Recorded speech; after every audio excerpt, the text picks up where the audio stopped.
And good Saturday morning, everybody. Welcome to the Saturday Morning Huddle. Kenny Roda alongside John Bozeka. Time to recap. Hard to believe, but week number 9, it's gone. It's in the books, and we were there, and we've got highlights. We've got interviews. We've got players and coaches joining us this morning to recap all of that, John. But here we are, 1 week left in the regular season for high school football, and what a week 9 it was. It was, and it all culminates obviously next week with the Massillon-McKinley Massillon game on Saturday. Will be so much fun when we get there. But week 9, incredible last night. Just so many interesting storylines coming together. Some upset wins last night that we're going to talk about. One big one with Fairless defeating Northwest last night. Lake and Hoover playing a great game last night. We've got highlights from that. Right. Just so many other things. And hey, we got to thank them right off the bat too. I want to do it because it's the only reason that we're here. That's right. That's the Saturday Morning Huddle, brought to you by Marianne Donuts, Akron Auto Auction, Community One Credit Union, DeHoff Realtor Ty Colucci, and Dirty Hands Excavating and Restoration LLC. Got to thank our sponsors off the bat, Kenny.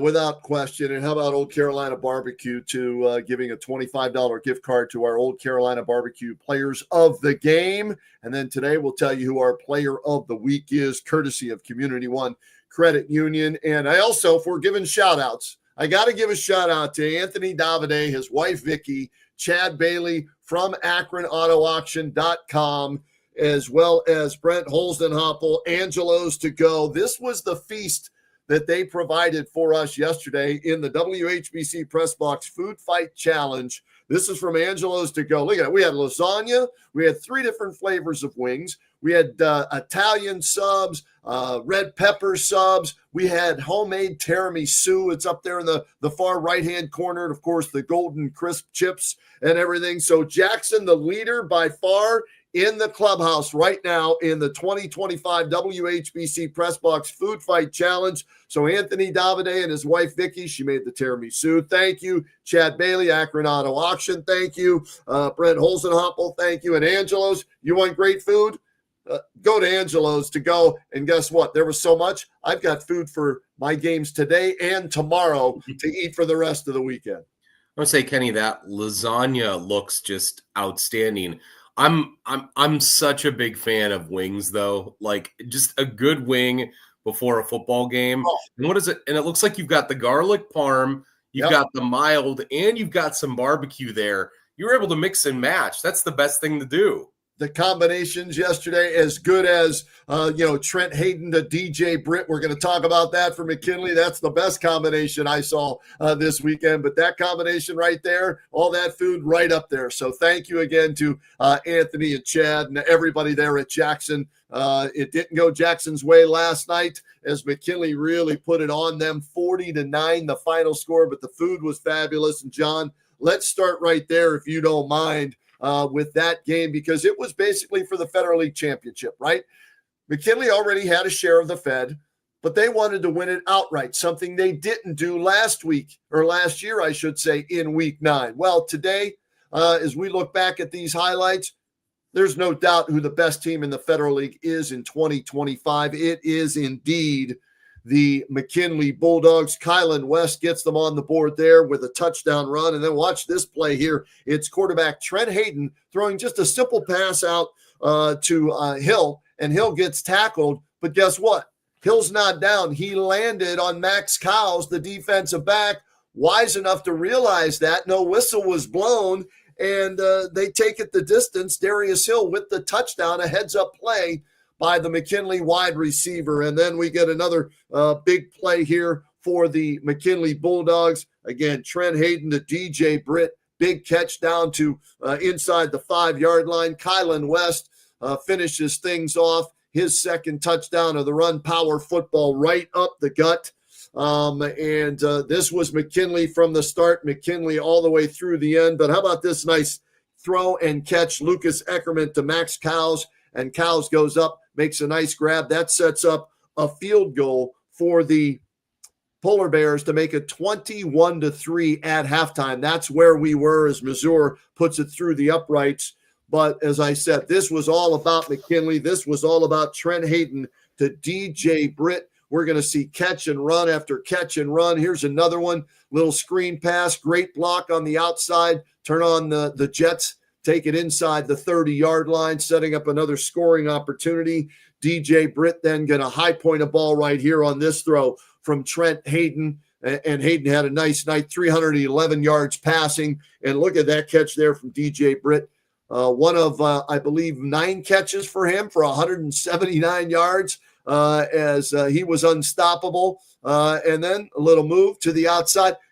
They looked like Trent Hayden and DJ Britt looked like Joe Flacco and Jamar Chase and what the Bengals did to the Steelers the other night. Now, I'm sure Renzi Parnell not going to be happy with that. DJ Britt flagged for excessive celebration, but when you're up 40-9, you can do something like that. But just a dominating performance, John, by McKinley in that win 40-9 over the Polar Bears of Jackson. I don't know. I mean, I know Renzi's not going to be happy with it, but I mean, like, you catch 9 passes for 179 yards. Like, yep. I mean, hit the gritty, do something fun, like make it memorable for the fans. Show them that you know how to celebrate. He did. Yeah. So, I mean, give him credit. Yeah.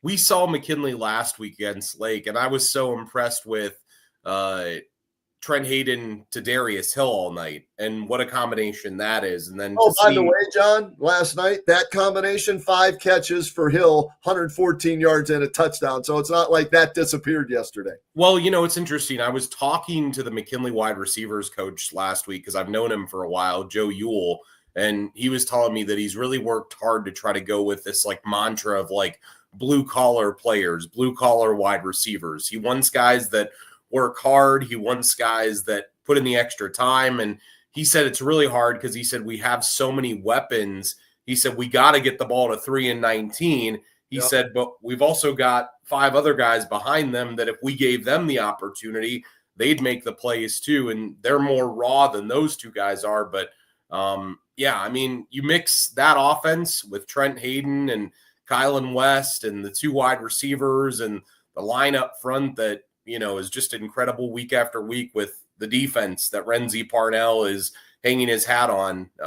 That's their key. Holding Jackson to 9 points last night, a team that's been putting up big points. That's a great win for the Bulldogs, and it clinches them a playoff spot. And week 10, because Massillon, I believe, has clinched a playoff spot too, is truly about bragging rights, which is when it's at its best. No doubt. McKinley wins the Fed outright, clinches a playoff spot, doesn't overlook Jackson to get ready for Massillon next week. Massillon won yesterday 42-10. We'll get into that a little later on. So setting up that great rivalry. But we had other games too that were exciting and great finishes last night.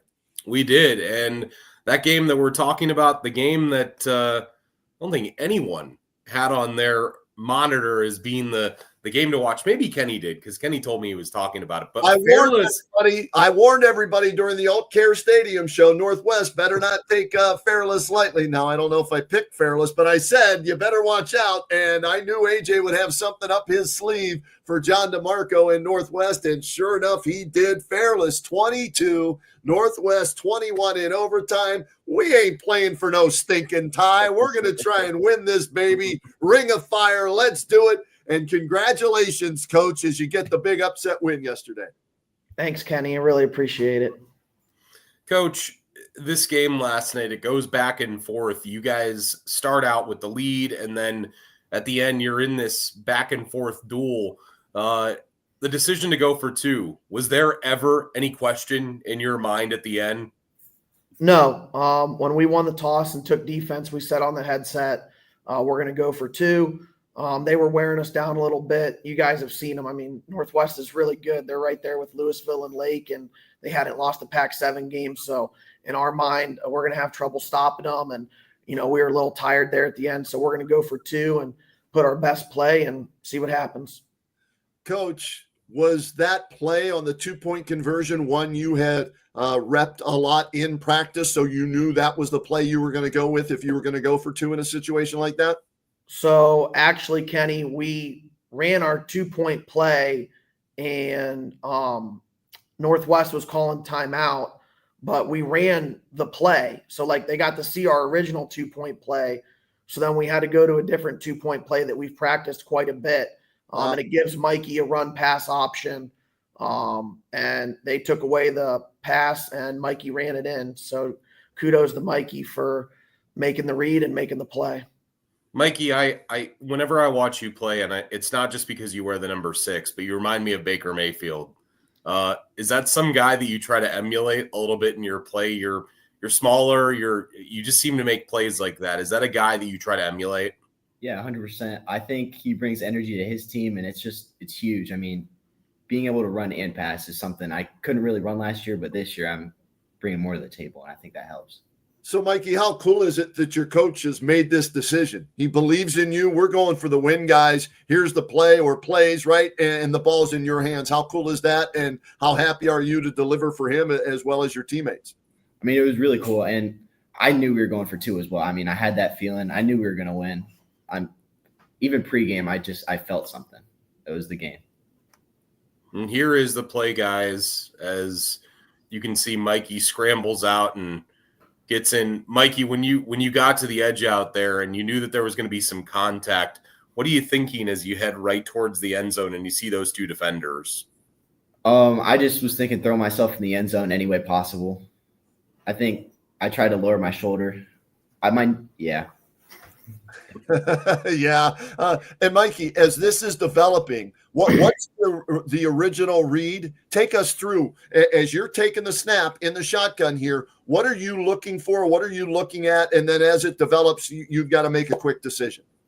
So it's a pop pass to our tight end number 5, and I saw him get jammed, but by him getting jammed, I mean, it's like a block for me. So I followed right behind him, and he made a hole for me. Coach, I know you've spoken so highly of Mikey for so long, and he's just a junior, but he's also a great baseball player. What makes this kid such a special quarterback and such a special leader for your team? I mean, there's so many things I could talk about, John. First of all, he's committed. Like, doesn't miss a day in the weight room, 6 a.m. He's there throwing all the time, and he puts a ton of time into baseball as well. Like, he works at both sports a ton. He's a 4.0 student. He's coachable. He's that kid that you want on the field, off the field, that you never have to worry about. He's a great leader. He's competitive. He's composed. He just does everything you want a player of yours to do. And he's fun to be around. He has fun at practice. Like I said, we're very fortunate to have Mikey, and I love coaching him. Mikey, I'm curious. Northwest was favored going into this game. They're at the top of the Pac-7. They hadn't lost a game. What was practice like this week? What was said for you guys to have your best practices, as well as go out there and believe you could get the win? One big thing that stuck with me was one play at a time, and that's like one practice at a time, one play at a time. You can't just think about the big picture. It's just like one step at a time. It's the little things. Coach, getting this win, you guys have been searching all year for a big win, and you're able to pick one up here. What does this do for the confidence of the team going into Week 10 and just to look at this year? Well, I think people see final scores, John, and Orville, we're 21-21 with 3 minutes to go. Triway at 17-7 with 2 minutes to go in the first half, and we're on there 25 and we fumble. Manchester was 14-7 at half. Last week, Canton South, it's 21-14 with 6 minutes in the third. So we've literally been in every game. We've had as many as 7 starters out throughout the year. So our kids have been playing hard. They've been battling. We've just made some mistakes in the second half, or we've ran out of gas or this or that, but it hasn't been an effort thing. So last night we were like, hey, this is our 5th league game. This is your opportunity. Once again, if you win the second half, we win the game. And I just couldn't be happier for our kids. I'm so proud for them because football's hard. You know, you play one time a week and you practice for 10, 11 hours, and you only get to play once. It's different than baseball or basketball. And our kids have continued to come to practice, to work hard, to be coachable. And that's not really easy in today's society. So I'm just really happy for them that they get to enjoy success. All right. Got to talk a little defense, coach, right? I mean, we're talking about a pick six. We're talking about Ontrell Hunter with a big defensive play for you. I don't know on your bingo card if you had your defense scoring in yesterday's game, but how big was that? It was huge. And Ontrell is a guy that played really well our first 4 weeks, and then he had his appendix taken out. So his first game was last week against Cam South, and he had a pick six. And then he played much better last night, had 2 interceptions, but you could see last week he was getting his legs underneath him. But he's a really good corner. He's done a great job for us. So missing him for 3 games hurt, but he's back now. And once again, another kid that's coachable, that has improved so much, really hard worker. And it was great to see him excel last night. So Kenny, we do need to let the cat out of the bag just a little bit about the Marianne Donuts sweet play of the week. You know, this is a cool thing too. 2 weeks in a row that a Fairless Falcon has had the Marianne Donuts sweet play of the week. Last week it was Ontrell Hunter with his pick six, and this week it's a simple play. It's only 3 yards, but I chose it because it was a chance to win the ball game, and Mikey made the right play. I think that's pretty sweet, and I think that stands out above everything else. How about that, Mikey? Sweet play of the week. Coach might have to get you some Marianne Donuts, or maybe we'll get you some Marianne Donuts, because I think NIL is going to be passed, so we can buy you some things like that these days, maybe. How nice is this? Yeah, that'd be awesome. I'm excited. Coach, you said that you were going for it no matter what. And last week, Coach DeMarco faced the same situation as Tuslaw went for 2, and they made the stop.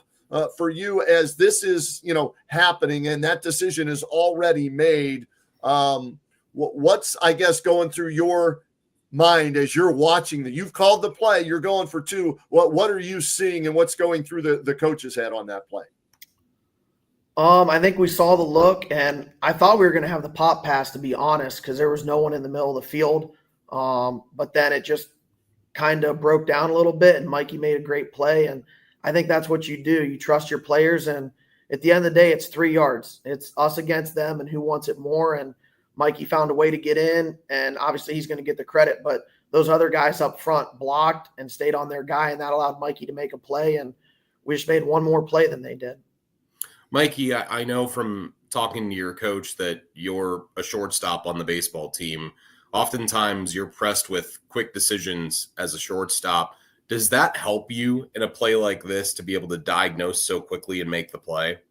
Yeah, 100%. And I think football helps me at shortstop for that reason. Football is a huge decision-making game, and you can't think, you just got to react.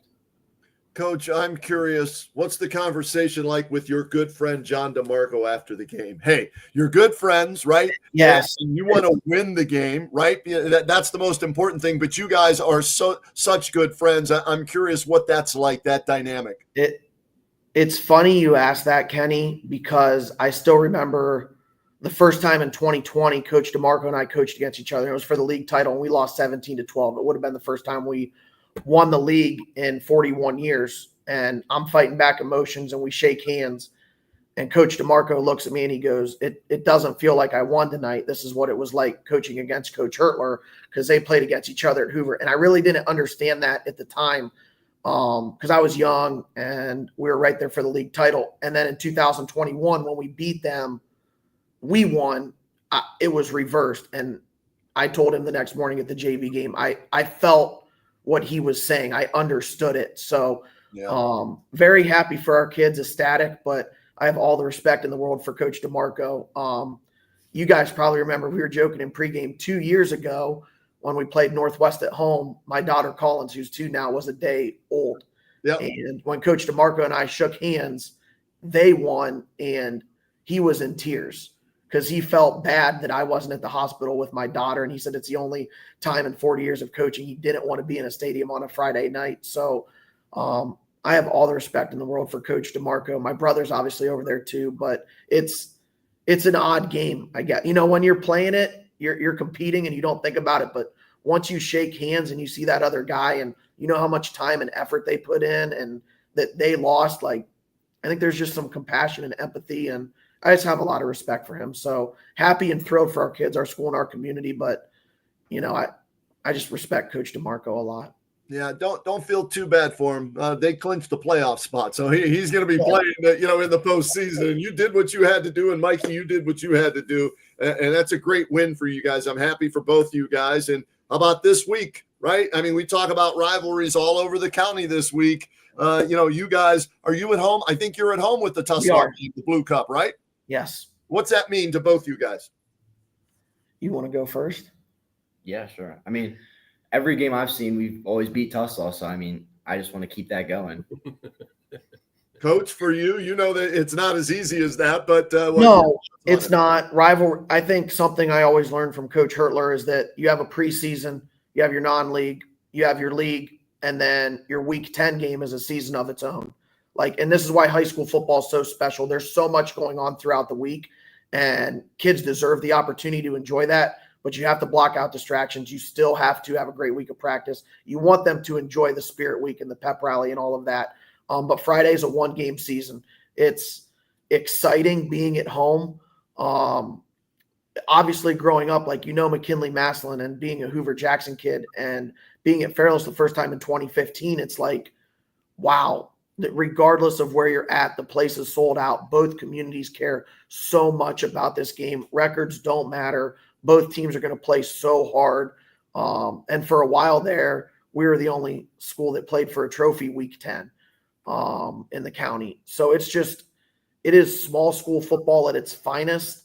Both our kids are going to compete. Both our communities are very similar.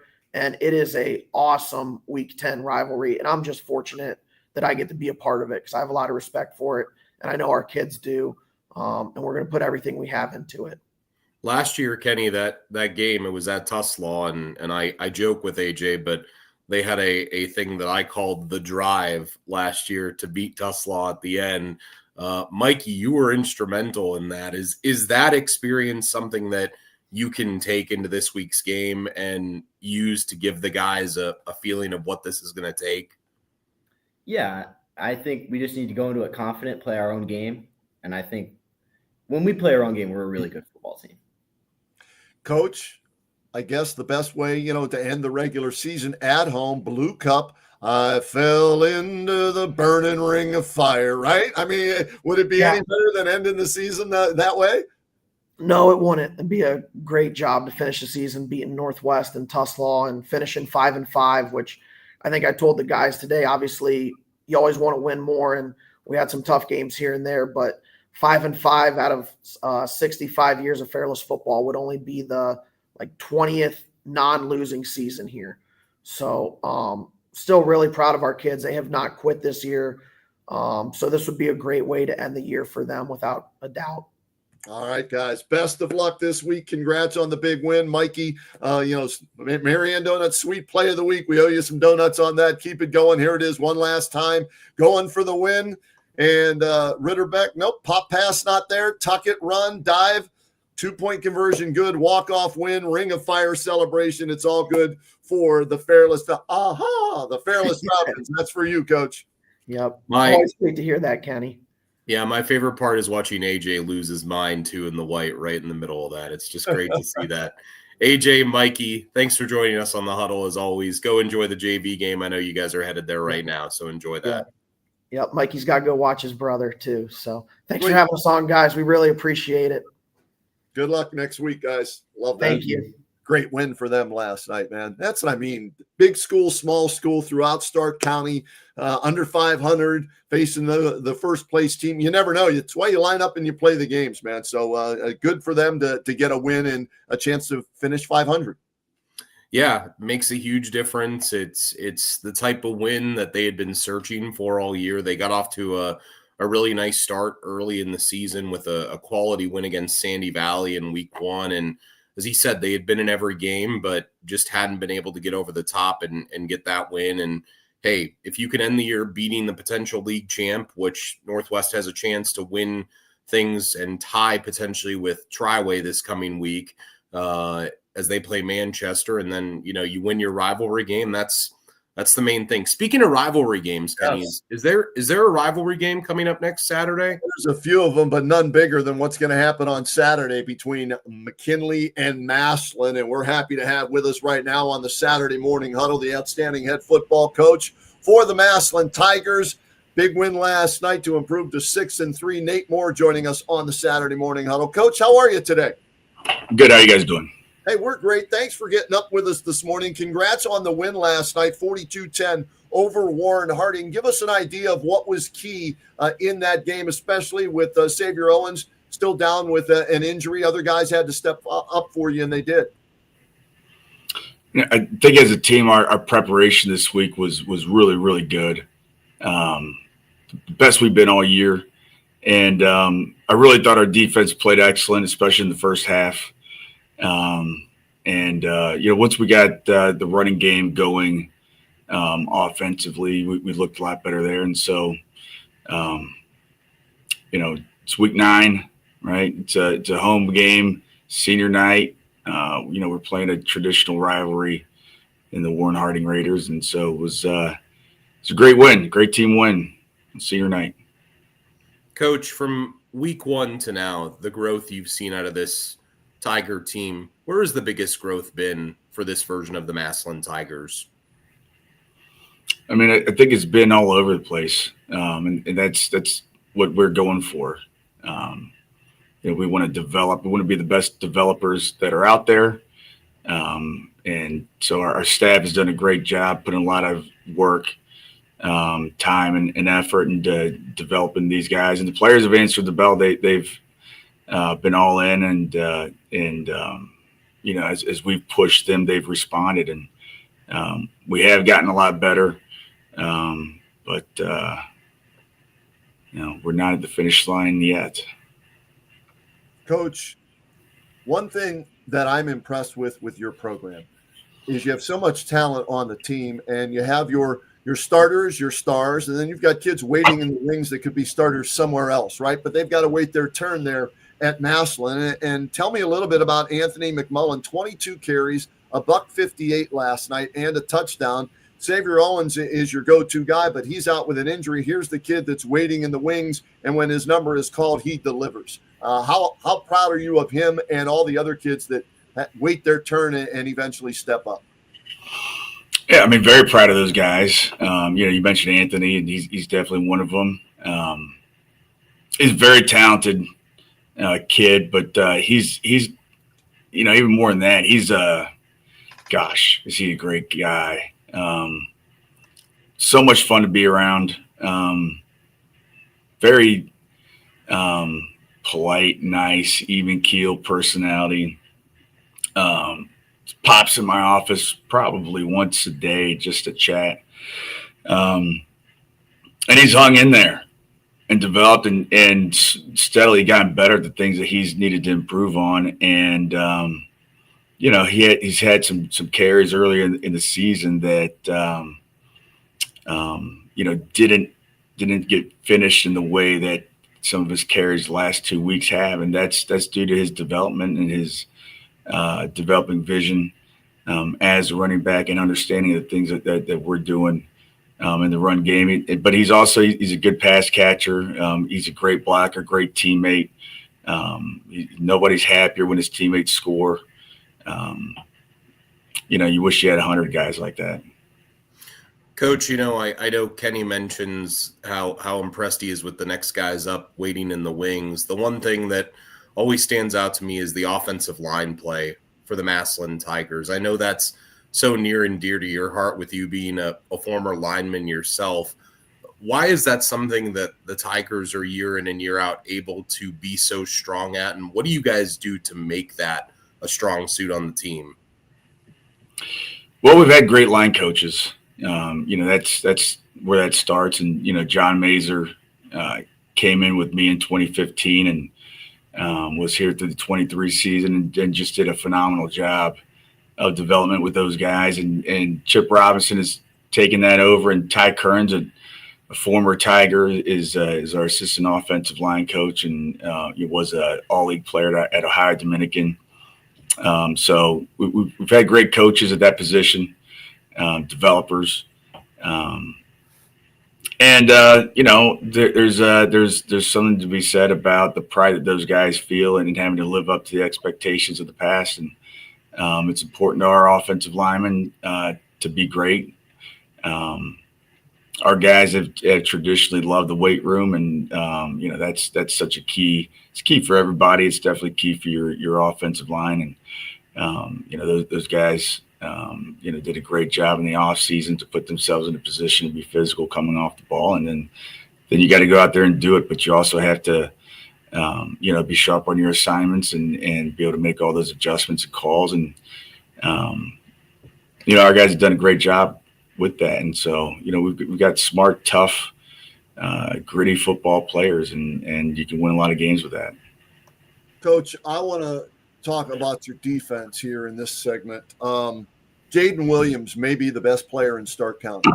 That's my opinion. We always look at the skill position guys, right? And they put up the stats and the numbers, but I got to give some stats from last night from what I read.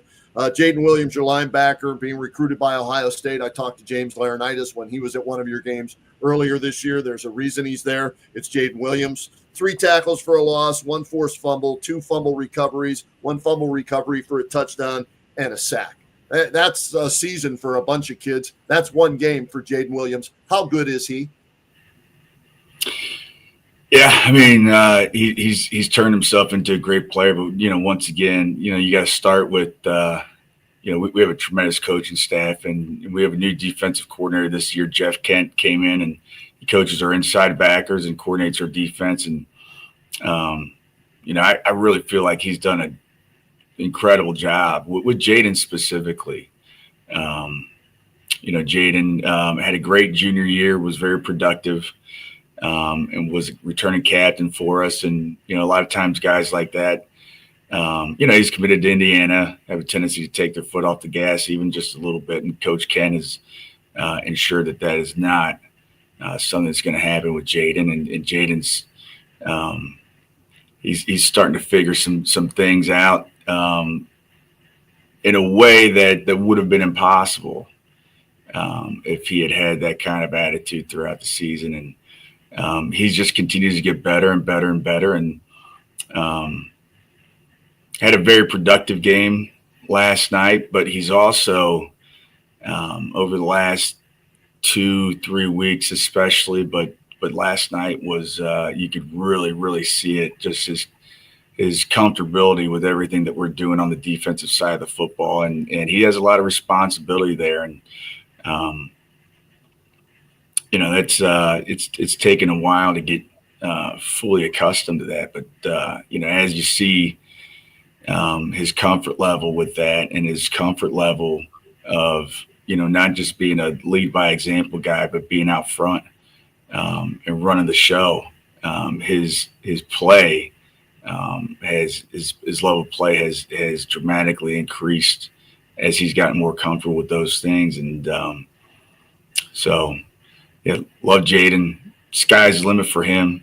But we've got a couple weeks left together, and I hope to be there with him on the sidelines and watching him make more and more incredible plays for the Tigers before he rides off into the sunset to University of Indiana. Coach, last thought for you here this morning. The week is finally here. I know Coach Renzi Parnell at McKinley is starting the same week of things for the first time at McKinley, but that is Maslin-McKinley week. I'll say Maslin first while you're on with us. I'm sure that'll make you happy. Coach, just this week in general, I know you get asked so many questions about it all the time, but over your years, what has made this week so special and so unique to you? And how much do you look forward to it every year, Coach?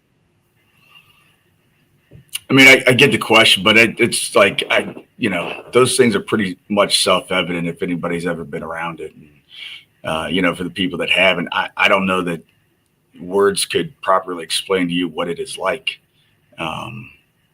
It's, I've had the opportunity to coach in multiple state championships, and the atmosphere and the the amount of pressure and all those types of things in this game are far and away superior to a state championship game. And, that could sound like crazy talk for a lot of people. That is what it is, man. And, if you haven't been there, you probably will never understand it. And,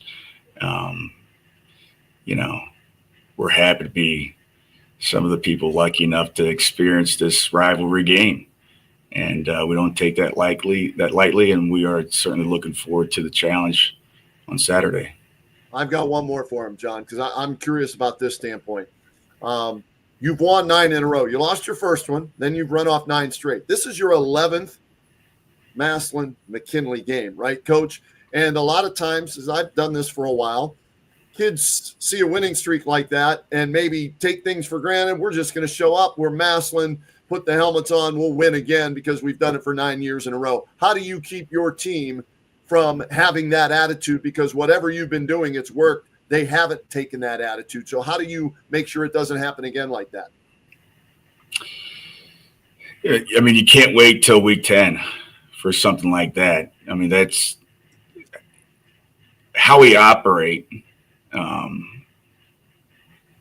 across the board all year long is, in many ways geared towards preparation for this week. And preparation for, a lot of things, life, how to handle adversity, all those big moments. They're all, it's the same skill set, right? In how you handle those things properly. And so we're preparing our guys to be the best men they can possibly be and be able to handle whatever situation that they find themselves in over the next, 80 years. And, if they can handle this week well, they're going to be, pretty well set up for their future. And so it's everything and how we prepare. But, it's also nothing because we don't change week 10. Right. That part shouldn't be different for us. If that makes sense to you. It does, Coach. Thanks for that. We look forward to seeing you on the sidelines Saturday for this greatest high school rivalry in the country, Massillon and McKinley. Best of luck, Coach. Thanks, guys. Appreciate it. Nate Moore checking in with us this morning. Another big win for them, 42-10 over Warren Harding last night. And they're coming in with some momentum. So is McKinley. So that's going to be a clash of the Titans once again. 8-1 McKinley against 6-3 Massillon on Saturday. It always is. Always a celebration that sort of breaks out wherever that game is. No matter the year, no matter the stadium, no matter the records. You hate to use all the cliches, but it's truly special in its own right. And Kenny, you and I both get the honor of being on the sideline for different broadcasts next week. I'll be on with the Altman Health Systems Alt Care YouTube game. You'll be on with the Freshmark Sugardale Saturday game on the radio. And it's a different atmosphere on the sideline than it is from the booth. And it's even more different when you get the kids involved up on the field there. So it's quite an atmosphere. Hey, we tried to get every coach here on the Huddle throughout the year. That's our goal, right? Like that's something that we want to do to start the year. And I think we've had just about everyone, maybe except for 2 or 3 at this point. We're going to knock off one of those right now because guess who's on?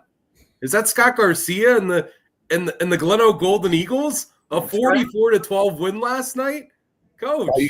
How you guys doing? Good. It's good to see you, good. Scotty. Yeah, good to see you.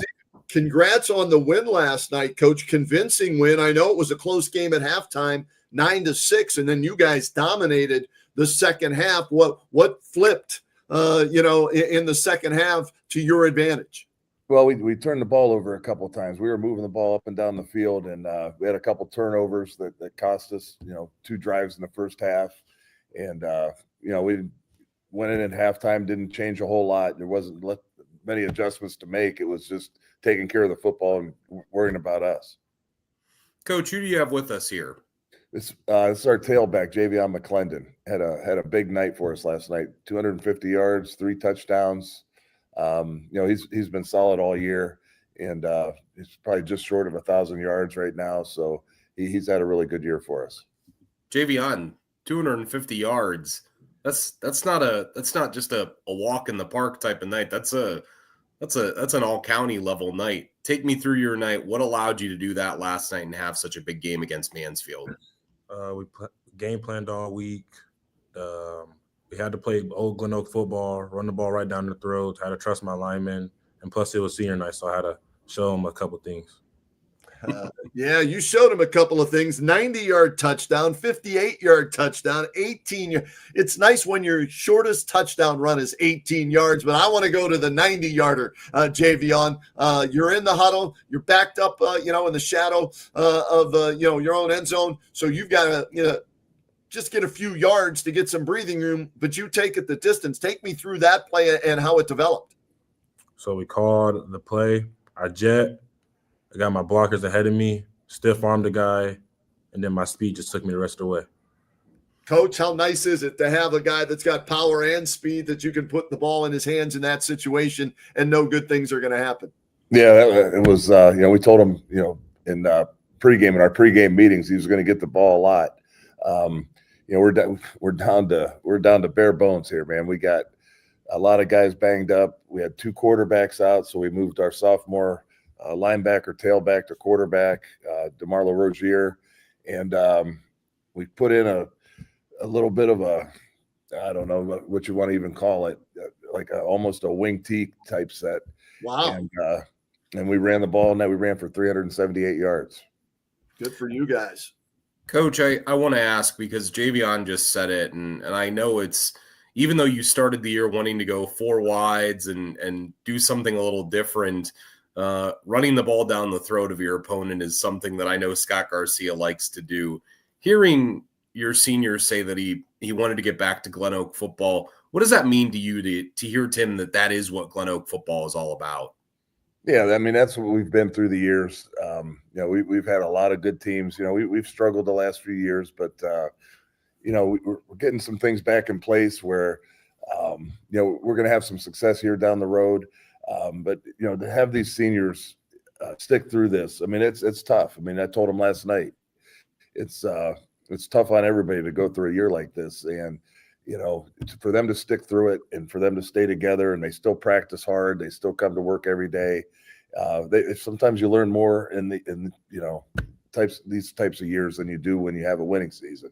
And you talk about adversity and all the different things that football teaches you. And, our guys are still battling, and we're going to go try to get another one next week. Yeah, that's my question for Javion. This momentum, how do you carry it over to next week, right? You've got Perry, got a chance to end the season on back-to-back wins as a senior. How do you do that, and how much would that mean to you? You got to come to practice on Monday ready and trust our coaches. Short and sweet, Coach. You like that? Yeah, that's good. That's me. I'm simple. And Javion, you're laughing at that. You know that. That's Coach, right?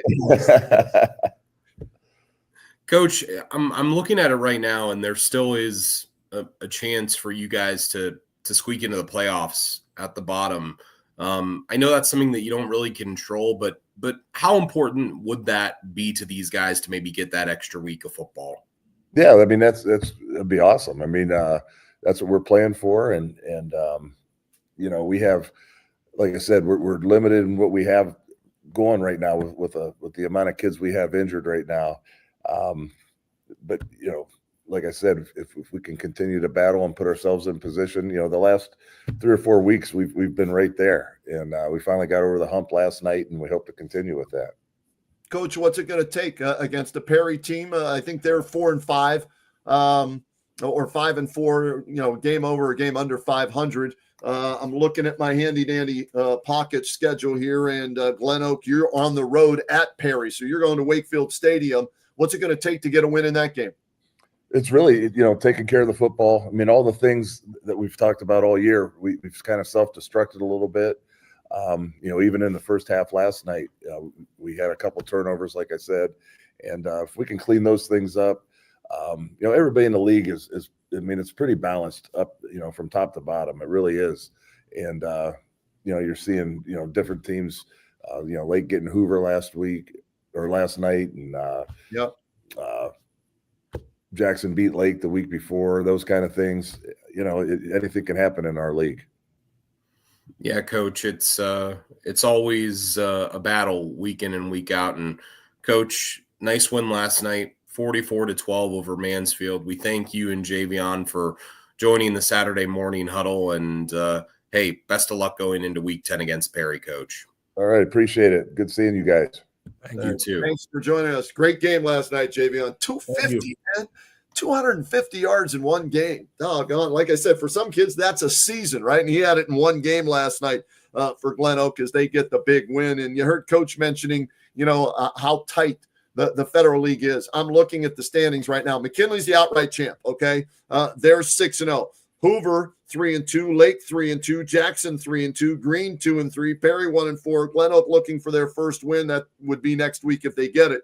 But we look at these teams, McKinley, Hoover, and Lake. They're in the playoffs, right? We know that they've clinched, and a huge win last night for the Lake Blue Streaks as they beat Hoover 20-14. And let's bring in their outstanding head coach, Dan DeGeorge, joining us today. And Coach, congratulations on that big win last night. Your defense bows up at the end of the game. You get the stop on 4 downs, keep Hoover out of the end zone, and get the win. How big of a win was that for you last night? Because I heard you say last week, I'm tired of losing close games or something like that. Hey, yeah, appreciate you guys having me on.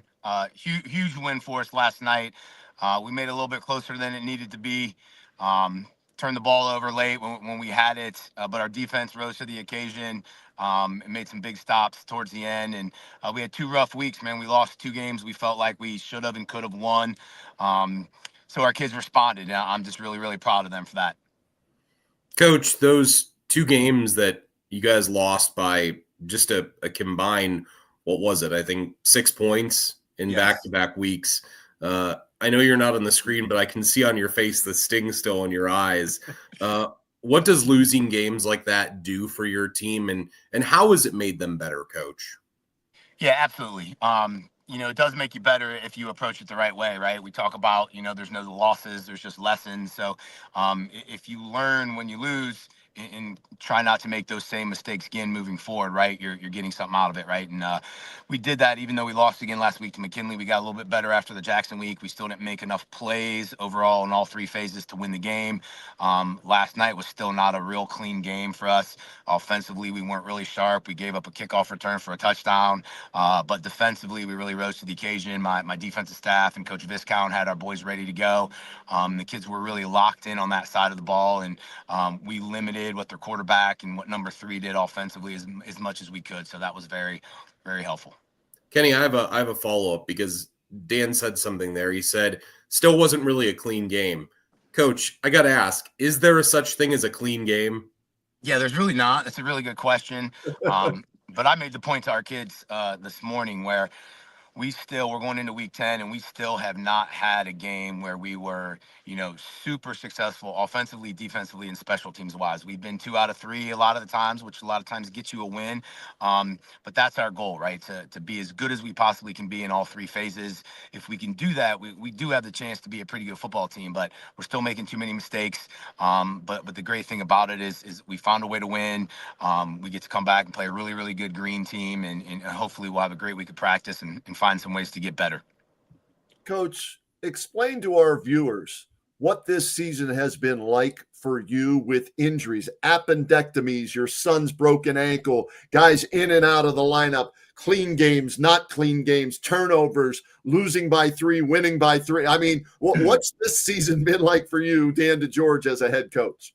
Yeah, and I'll start with, everyone's dealing with injuries. It's a part of the game.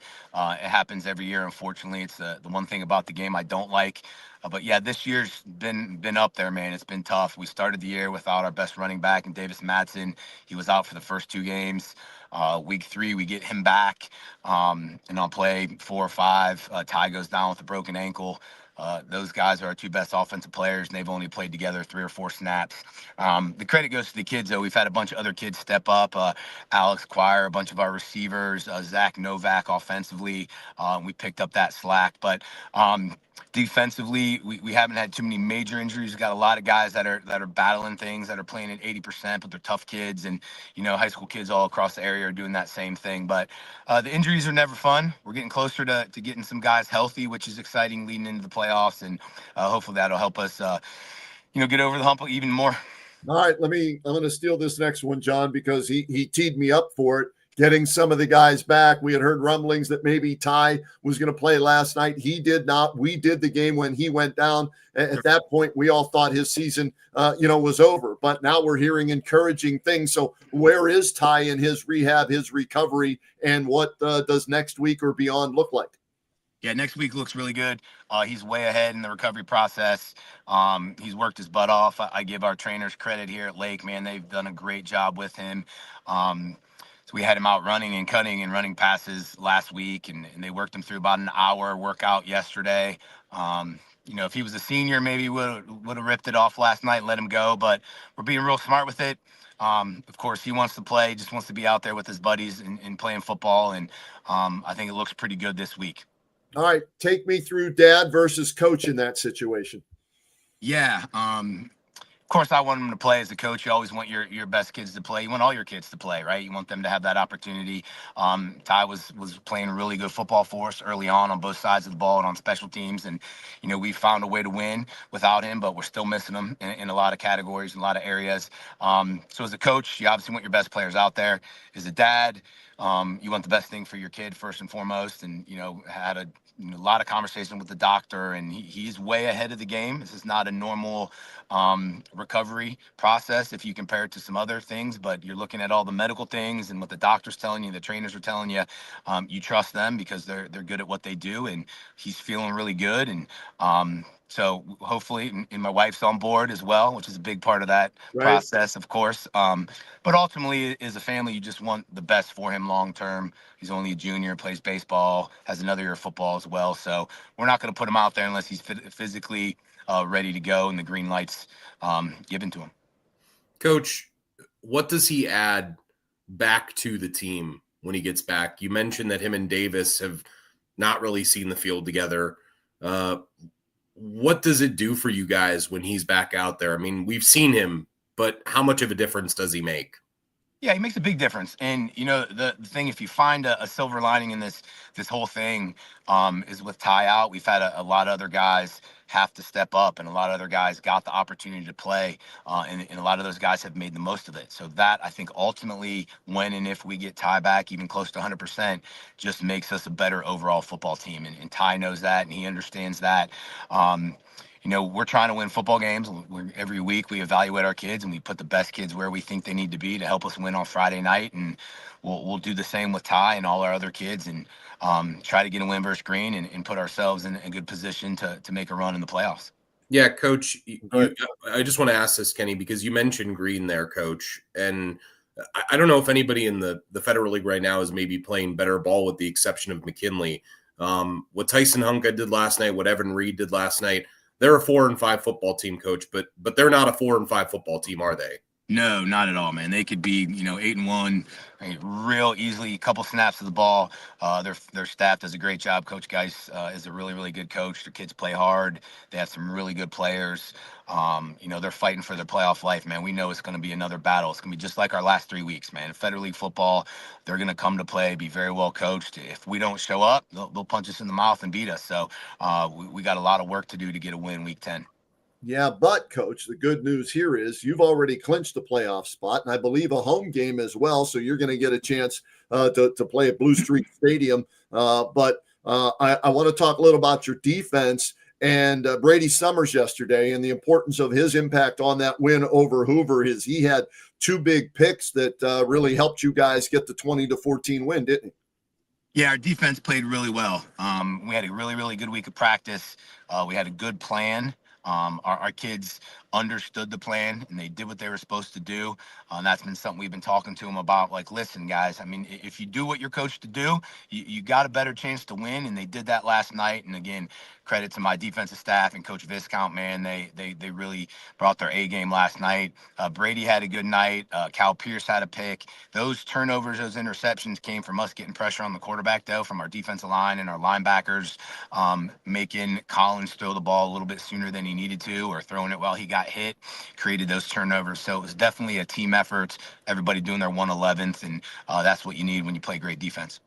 Yeah, Coach, we saw that last week against McKinley. I know you guys didn't get the win, but Zach Kutsera, I believe, is his name, and then is it Angelo Wood that's on the defensive line as well? I mean, yeah.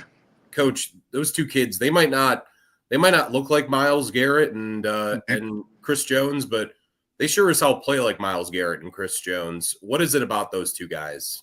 Yeah, both those guys have really gotten better for us as the year progresses. And then you throw in A.J. Mitchell and Gavin Swimmer, and those are our 4 defensive linemen. And we're just really pleased with how much effort they give on every single play, how coachable they are. And they've been a really important part of our defense. And you throw in our 2 inside linebackers with Hammer and Grady Widner, and they're playing good football. We got to get better, and we're not going to be satisfied, but we like where we're at. Coach, thanks for joining us this morning. Best of luck to you and your team and your son, Ty. John, come on. Are you surprised that Ty's coming back possibly in week 10 with the George blood running through those veins and the intensity of rehabbing? And I'm not. So I'm looking forward to seeing him, whether it's in week 10 or week 11. But just the fact that he has a chance to come back, kudos to him. That's major props to him. And we wish him and your team the best of luck, Coach. I appreciate that and appreciate what you guys do. Thanks for having me on, and rock 'em. Go Blue Streaks. There he is. John, when that injury happened, we did the game. Everybody was down in the dumps that night, right? And it's like, well, probably lost for the year. It's a broken ankle, right? And they didn't hide it. It was a broken ankle. And somehow, some way, he's rehabbed that sucker, and he's, on the verge of coming back in the regular season. If not, then for the first playoff game, which, by the way, will be at Blue Streak Stadium because they already clinched that according to the paper.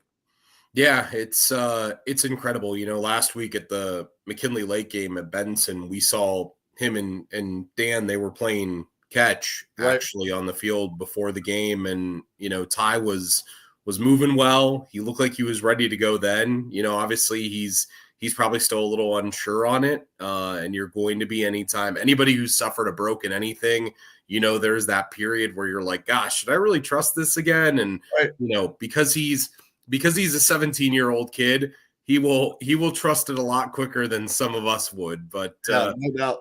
He'll be ready to go. Kenny, I wanted to bring this up, by the way. We talked about it. We got to play some highlights of things from last night because – we got to get to this. I also want to get to your Renzi Parnell interview last night because I think those couple things there. But we had some backup plays to the play of the week from last night. I want to show it again. Here was the sweet play of the week. Marianne Donuts. Mikey Ritterbeck scoring here. Marianne Donuts sweet play of the week. Gets into the end zone. 2-point conversion. They win. AJ Starbaugh in the corner of your screen there going absolutely berserk. But we talked about this last night. We had backup plays too, Kenny, because there were some plays that maybe were more thrilling than that. Yes, there were. And here those are.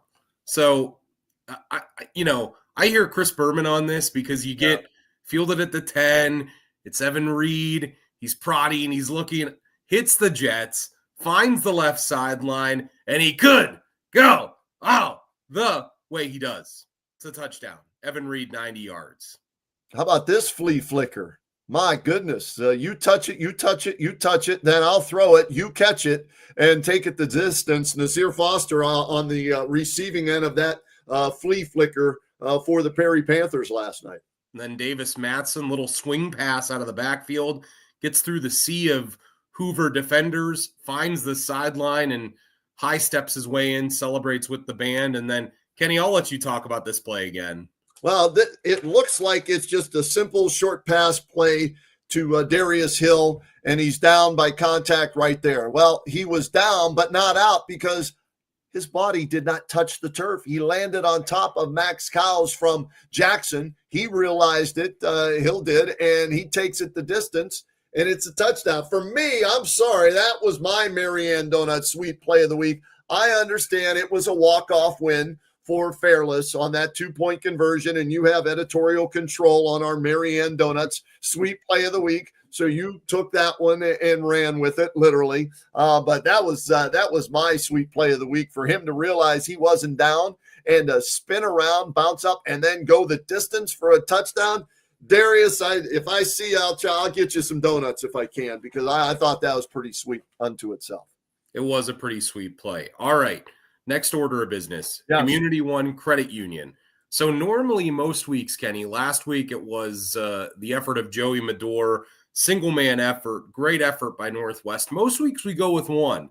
Right. But last night we had a duo that was as good, if not better, than Joe Flacco and Jamar Chase from the night before. And I'm wondering if Trent Hayden ever had that look on his face that Joe Flacco did when Jamar Chase dropped the ball. But I don't think that DJ Britt dropped the ball last night, Kenny, did he?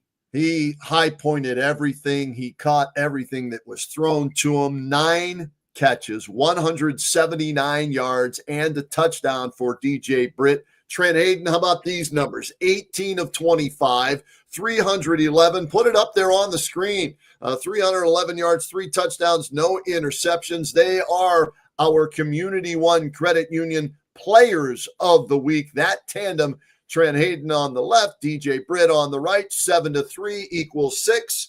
And they did it very well yesterday. Big plays, short plays, moving the chains, touchdown.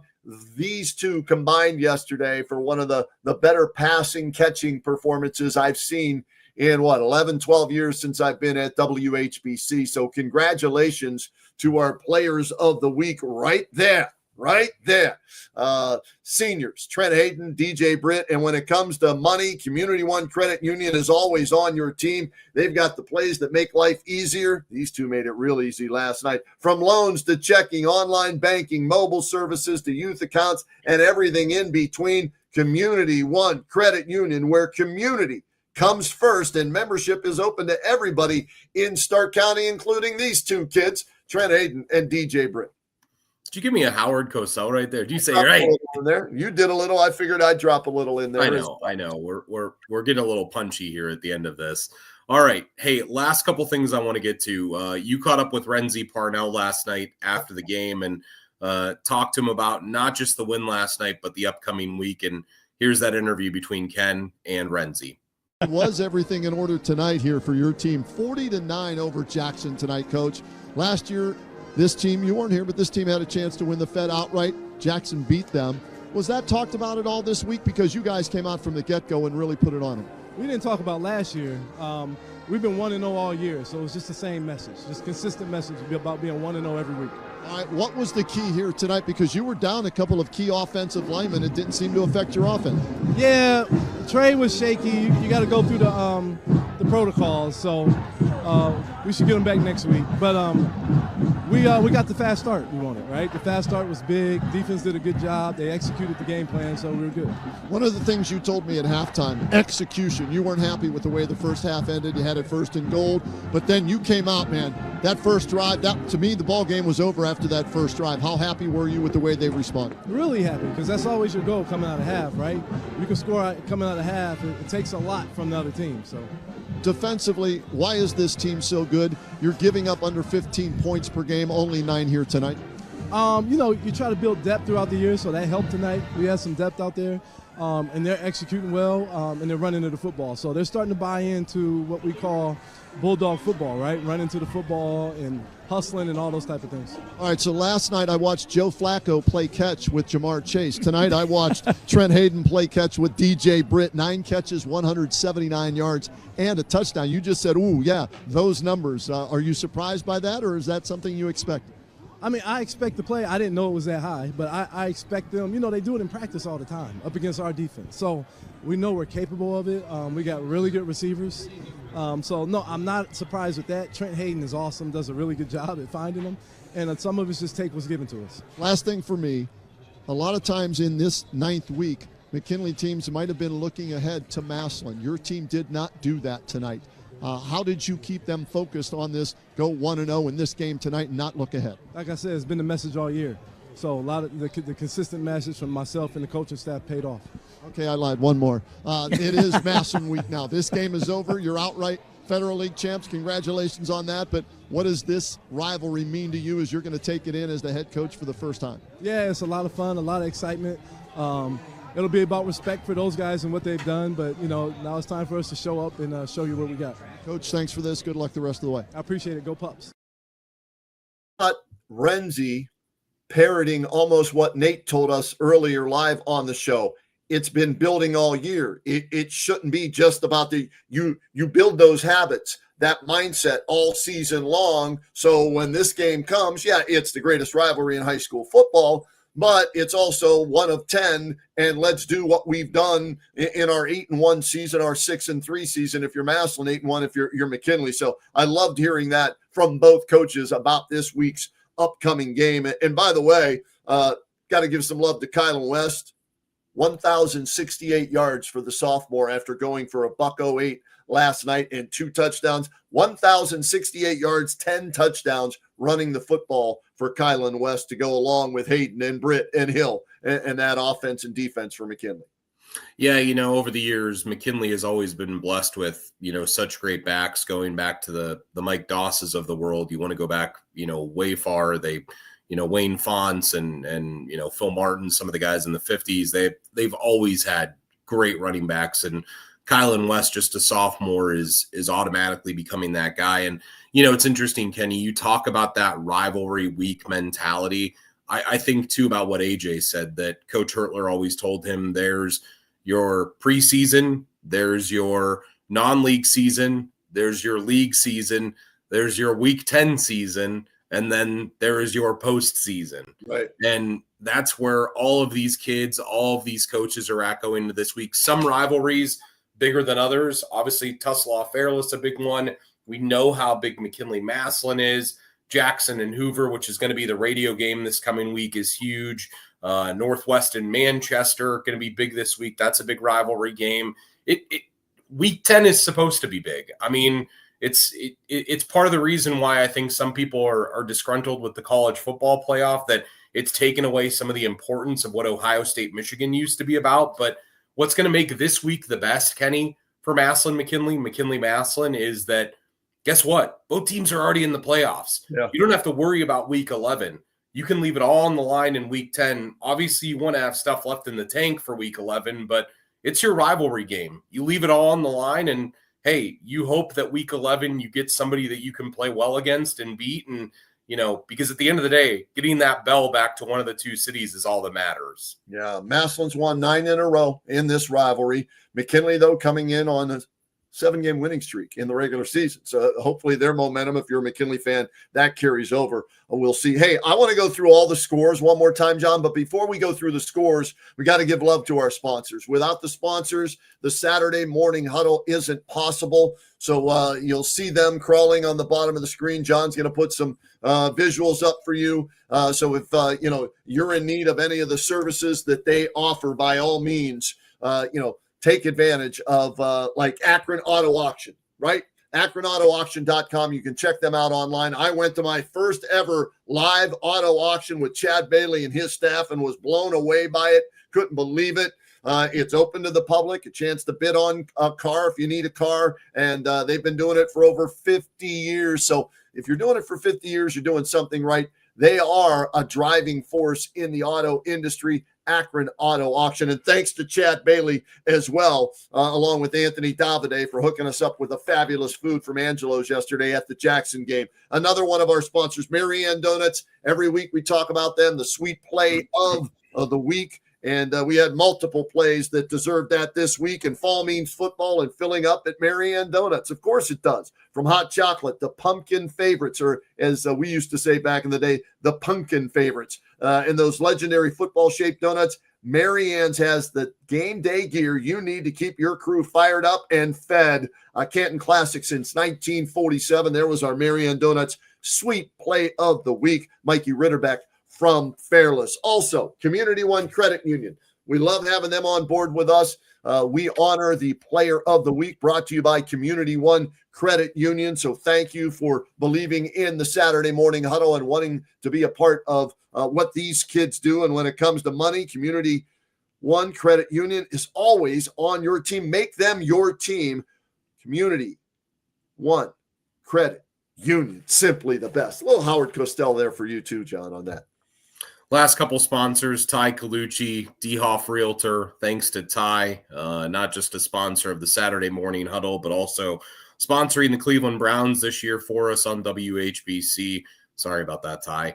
But nonetheless, you can reach out to Ty, the email on the screen, buying or selling a home. He wants to work with you, wants to help you with his 15 plus years of experience. And then Dirty Hands Excavating and Restoration LLC. Brandon, Carl, and the great folks at Dirty Hands Excavating and Restoration LLC. His son Cam Carl been having a majestic season. Yes, a majestic season for the Fairless Falcons. Been absolutely incredible the year that he has put together and continues to put together. And the Falcons pick up a big win last night. So thanks to Dirty Hands Excavating and Restoration LLC and all of our sponsors. Kenny, I have something to show you here, by the way. Oh, what do you got?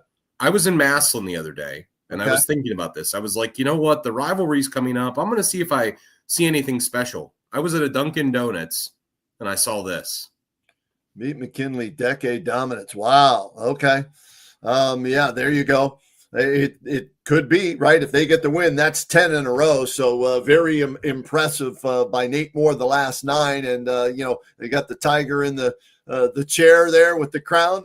They've been the best team in Stark County, not just beating McKinley. Nobody in Stark County has beat them, right? Going back to until Nate's first year. I think Glen Oak beat them that year. McKinley beat them. And since then, nobody in Stark County has beaten the Massillon Tigers. So they're not only a decade of dominance over McKinley, over the entire county for Stark County. And speaking of Stark County, John, let's go through the scores and give some love to some of the other players who were involved in big games, big plays last night. McKinley beats Jackson 40-9, the final there. Trent Hayden, their quarterback, throws for 311 yards, 3 touchdowns. Kylan West, you see him right here. He takes this one the distance, 24 carries, 108 yards, 2 touchdowns. He's over 1,000 yards for the season. DJ Britt, 9 catches, 179 and a touchdown. Darius Hill, 5 catches, 114 yards. And a touchdown. So McKinley was rolling yesterday on offense. They get the big win. They're outright Federal League champs. Lake beat Hoover yesterday, 20-14. How about Davis Madsen? Misses the first 2 games of the year with an appendectomy. 24 carries yesterday, 153 yards, 2 touchdowns rushing. He also caught a pass for a touchdown from Alex Quire, who threw for 144 yards and didn't turn it over. Big win for Lake yesterday. They clinched a home game in the playoffs, and they may get tied to George back this coming week. Green rallies from a 21-7 deficit and beats Perry at Perry 28-21. Evan Reed, have a game, kid. 6 catches, 101 yards. 8 rushes, 35 yards. 90-yard touchdown return. That's 3 total touchdowns for Evan Reed yesterday. And Tyson Hunka, I call him Sergeant Hulka. And boy, has he been in charge, man. 2 TD passes, a TD run yesterday. He threw for $163, 2 scores, no interceptions. Huge, the no turnovers. And Green rallies back to beat Perry 28-21. Glen Oak gets a win yesterday. We had Scotty Garcia and Javion McClendon on with us. Glen Oak 44, Mansfield 12. Javion McClendon, 19 carries, 250 yards, 3 touchdowns, one of them a 90-yard touchdown. We had Nate Moore on with us. Massillon gets the win, 42-10 over Warren Harding. Anthony McMullen filling in for the injured Xavier Owens, 22 carries, 158 yards, and a score. Manny Patterson at quarterback, 12 of 17, $133, 2 touchdowns, 2 picks. Geo Jackson had a touchdown catch, as did Deontay Malone. And Jaden Williams, like I told Nate Moore, may be the best player in Stark County. Their linebacker. I know he's committed to Indiana, but Ohio State was looking at him. And I know Indiana's getting a lot of love this week, right, with Coach Signetti and the contract extension. They're number 3 in the country, probably will be number 2 after Miami lost last night. But, when Ohio State's knocking on your door, Jaden, you might want to listen. 3 tackles for a loss yesterday, 2 fumble recoveries, 1 forced fumble, a scoop and score fumble recovery, and a sack. The linebacker is playing his best ball going into week 10 in the playoffs. That's a season. That is, right? It really is. 35-24 over Louisville. Gabe Stouffer gets hurt in that game in the first half, really affected the outcome. Put up a great effort, Louisville did in the second half. Owen DiMarzio ran for 123, but Louisville on the short end to Cincinnati LaSalle 35-24. Alliance bounces back from their loss to West Branch convincingly, 35-0 over Minerva. Senior night, they improved to 7-2. J.R. Jackson, 2 TD passes, 1 TD run. Ravon Hawkins, 2 touchdown runs for the Aviators. Marlington, a loser yesterday to Salem. How about this? The 2 schools combined for 100 points. Salem wins 61-39, but a good offensive effort for Marlington in that game, John. Yeah, last night, Brian said on the air, he said, Brian Novak, he was talking about it. He said, if you were looking at the over-under, it was 100, and it would have been a push if you had taken the over-under. So how about that? 100 points. That doesn't happen very often, but man. Not in high school football. Canton South playing very good football right now. They beat Tuslaw 28-21. Brody Beagle, a touchdown pass, a touchdown run. Braylon Conley, 98 yards rushing and 2 touchdowns. B-Dog. Yeah, that's right. B-Dog. We had him on last week on the Huddle. Nate Eberhard, a solid game for Tuslaw on a losing effort. 129 yards and 2 touchdowns. Brock Dow, they're close, right? Tuslaw, he's starting to turn it around. They're close. It's going to eventually come. Give them time on that. Fairless, the upset of the night, right? Week number 9, upset. Fairless, 22. Northwest, 21 in OT. How about this? Northwest ties the game with 10 seconds left. Joey Medore's 2-yard run. Ben Shant's extra point tied it at 14. Connor Stevenson then puts Northwest ahead in the overtime on a touchdown run. They kick the extra point. They're up 21-14. How about Fairless, though? Coming back, and Mikey Ritterbeck, 20-yard touchdown pack to Zach Gilkerson in overtime. Ritterbeck on the 2-point conversion. They go for the win, and here it is. 2-point conversion. Marianne Donut Sweet Play of the Week. Ritterbeck in for the 2-point conversion. Walk-off win. Celebration ensues. Ring of fire. Everybody having a good time. For the Fairless Falcons in that victory. Victories have been hard to come by for the next 3 teams I'm going to mention this year. Triway beats Central 28-0. Central 0-9 on the year. Garaway beats Sandy Valley 49-7. Sandy Valley 0-9. Mogadore 33. St. Thomas nothing. St. Thomas 0-9. So those 3 teams having a rough year. Hopefully the kids that are returning will have learned a lot. The experience will help them moving forward. And one other game to tell you about: East Canton 35, Buckeye Trail 6. How about Colby Schrader, 2 TD runs for the Hornets, and Owen McCroskey, the quarterback, touchdown run, touchdown pass, 7-2. Spider Miller, one of the surprise teams of the year. And that's a recap of week 9 in and around Stark County. Yeah, and as of right now, Spider and the boys still have not clinched a playoff spot just yet. They're 7th in D7 Region 25. Next week, here's the plan for Kenny and I. We don't know so much about the Saturday morning. Hopefully we'll have the Saturday morning huddle for you. We're hoping to. Well, either way, because McKinley and Massillon are playing, right. So we're still trying to work that out. So stay tuned all week. We'll keep you updated on it. But we're hoping to have it maybe live from Tom Benson Hall of Fame Stadium. But one thing that we will have next week, folks, I want to let you know, we're going to make graphics of where every team sits in the playoffs going into that Saturday morning. So if you're curious the night before, you're wondering, you can wake up with us. You don't have to stay up until 2 in the morning while Joe Itel updates everything. We will look at it all, and we will be the ones to stay up until 2 in the morning for you, because that's what we do at WHBC. And we will get you all of the updates that you need going into Saturday. Kenny, I cannot believe that we're saying it right now, but rivalry week, week 10, it's here. And then after that, we start the 5th season, according to AJ Sarbaugh, and that's the postseason. And this season has just flown by, and these huddles have flown by. And hey, we got one more regular season huddle coming up next week, and I'm excited for it because we've got what I think is the best week of high school football all around this week with the rivalry games in Stark County. Yeah, and congratulations, John, to these teams that have already clinched playoff spots. I read the paper this morning. Division I, Region 1, McKinley and Jackson are in.